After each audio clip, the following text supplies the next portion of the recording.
Do do do do do do. Do do do do do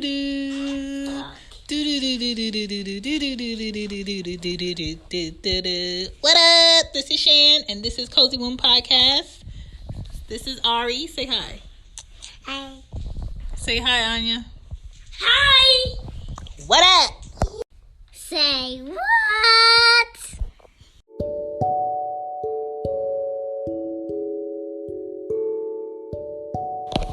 Hey, it's Shan, and this is Cozy Womb Podcast. Thank you for tuning in. Thank you for listening. And if you're new, what's up? Today we're talking about staying in a child's place. Stay in a child's place. You probably heard it from your grandma. You probably heard it from your aunties. If you were born in the 80s, you heard it. If you were born in the early 90s, you probably never heard it unless, I don't know, you probably have like Caribbean parents or your parents are from a different country, not United States. Maybe you've heard it. But I think staying in a child's place, when you say that to a kid, it has its pros and cons. Because growing up, I was told to stay in a child's place, or my cousins were told to stay in a child's place when my aunts would say it, or when my grandma would say it. But my mom never told me to stay in a child's place. My mom was always very welcoming to anything you wanted to ask her. But I feel like she always shut down when it came to conflict or things that would probably bring about conflict if it was talked about. So she would shut down. And when I tell you she would shut down, she would just go in her room and shut the door. You can talk to her, but she's not actively listening.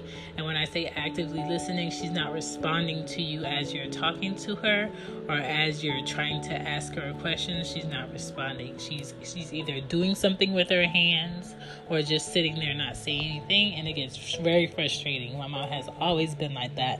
So a lot of the times, anything I would have on my mind, I kept to myself.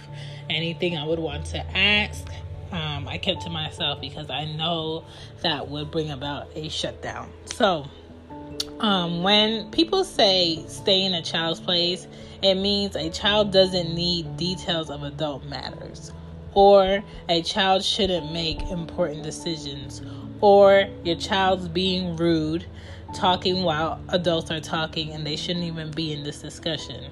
It brings about the statement, be seen, not heard.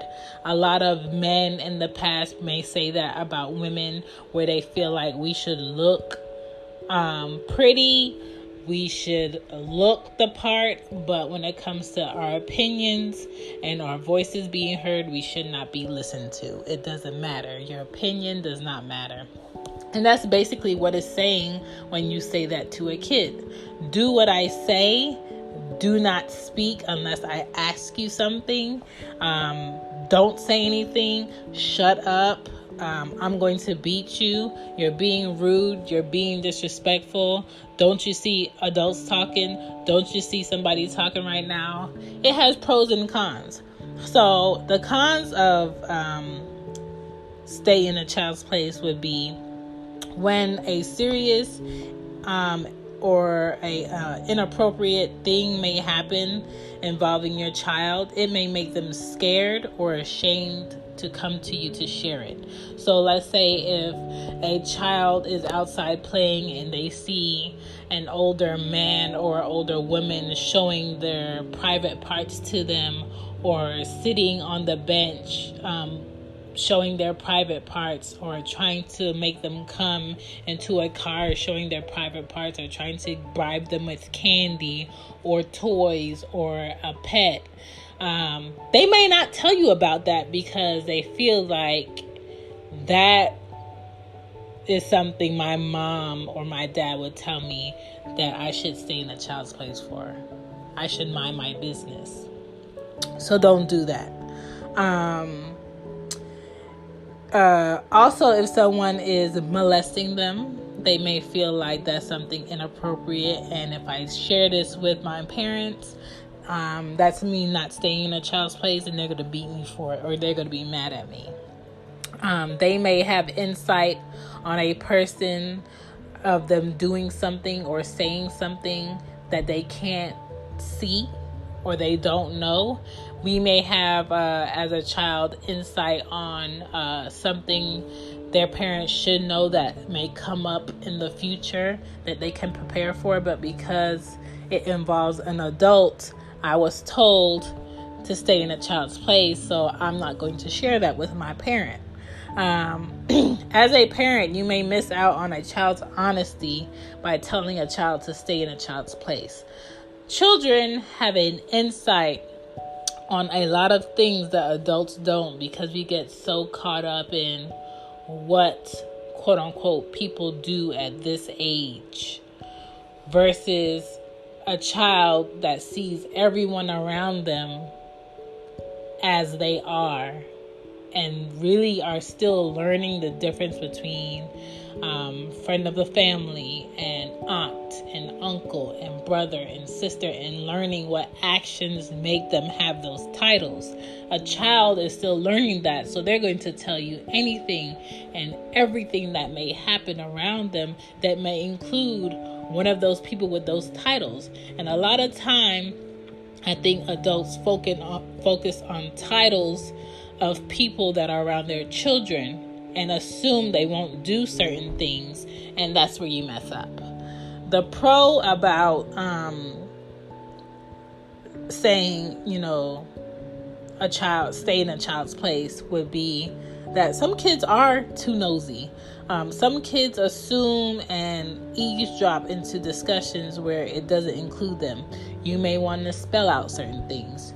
You may want to have certain code words.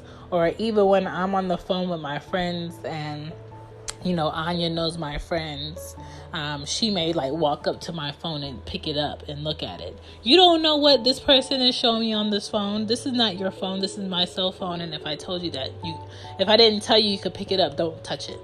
If I'm FaceTiming somebody, she may say a person's name, assuming I'm on FaceTime with that person and I'm not. The person's name that she may be saying could help this conversation with this person I'm actually on the phone with, or it could hurt it depending on who it is. So that's where, staying in a child's place would come in hand. And I'll just tell Anya, get out. Nobody called you. Or I didn't tell you to pick up my phone. Don't touch my phone. And you don't know who I'm talking to. Don't worry about it. Mind your business. I'll tell her that, but I've never told my children to stay in a child's place because I think it's too broad, and sometimes a child may need to interject themselves into something adult-like depending on what's going on. Staying in the child's place allows me to make sure that my child may learn respect. Yes and no. So like I was saying, she shouldn't pick up my phone without me telling her to, or she shouldn't butt into my phone call without me telling her to. Sometimes when I'm in the car and I have my car on Bluetooth, she may start talking to the person that I'm on the phone with, and it's not the right time. So her just learning when she can and she can't do something is more about what my focus is on, more so than her staying in a child's place, staying out of adult conversation. Because sometimes I'm not bothered by her saying hi to somebody that I'm talking to. It's just at the point that, is this person asking me a question, or am I explaining something to this person on the phone and she's interrupting? I don't want her to get in the habit of interrupting.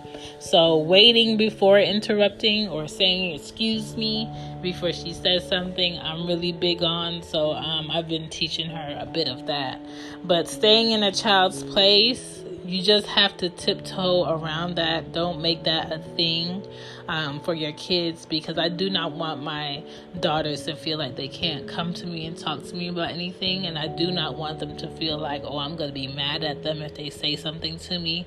I want them to be able to say everything to me. And I want them to be able to say anything and everything that happens to them that they're unsure about and that they have questions on. Because your parents should be a safe place. an open place, a place of discussion, a place of learning, and a place of exploring. My name is Shan. This is Cozy Womb. Hey, just sharing my 2 bits. Bye.